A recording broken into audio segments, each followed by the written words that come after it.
ചേട്ടന്റെ പരമ്പര ഇങ്ങനെ വളഞ്ഞിരിക്കണേ.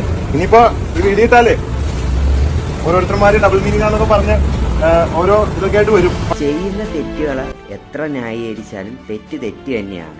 ബോബി സാറ് പറയുന്നത് ഡബിൾ മീനിങ് തന്നെയാണ്, ഡൗട്ട് ഉണ്ടാ? എന്താ ചേട്ടന്റെ പരമ്പര ഇങ്ങനെ വളഞ്ഞിരിക്കണേ?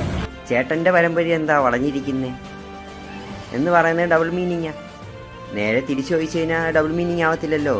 ചേട്ടൻ ഉണ്ടാക്കിയ പരമ്പര എന്താണ് ഇങ്ങനെ വളയുന്നത്? ഡബിൾ മീനിങ് അല്ല. അപ്പം നമ്മൾ പറയുന്ന വാക്കാണ് പ്രശ്നം. ഇപ്പൊ ഞങ്ങൾ രണ്ടുപേരാണ് പോണത്. തിരിച്ചു വരുമ്പോ മൂന്നാമതൊരാളുണ്ടാവും. അയ്യോ, മൂന്നാമതൊരാളുണ്ടാവും. താണ്ട മോളെ പ്രായമുള്ള ഒരു പെണ്ണിന്റെ അടുത്ത് പറഞ്ഞതാണ്, രണ്ടുപേര് പോയി കഴിഞ്ഞാൽ തിരിച്ചു വരുമ്പോൾ 3 പേര് വരുമെന്ന്. ഡബിൾ മീനിങ് ആണ്, കോമഡിയാണ്. ഒരു മോളെ പ്രായമുള്ള ഒരു കൊച്ചിന്റെ മുഖത്ത് നോക്കി ഇങ്ങനെ പറയുന്നത് ഒരു ശരിയായിട്ടുള്ള കാര്യമല്ല. ഡബിൾ മീനിങ് കോമഡി എന്ന് തന്നെ പറയാൻ പറ്റൂ. എല്ലാ സിനിമയിൽ വരെ കാണിക്കുന്നുണ്ട് ഡബിൾ മീനിങ് കോമഡി. അപ്പോൾ ഈ വീഡിയോ ജസ്റ്റ് ഇങ്ങനെ കണ്ടപ്പോൾ ഒരു ലോങ് വീഡിയോ ചെയ്ത വ്യൂസ് കിട്ടത്തില്ല, അതുകൊണ്ടാണ് ഷോർട്ട്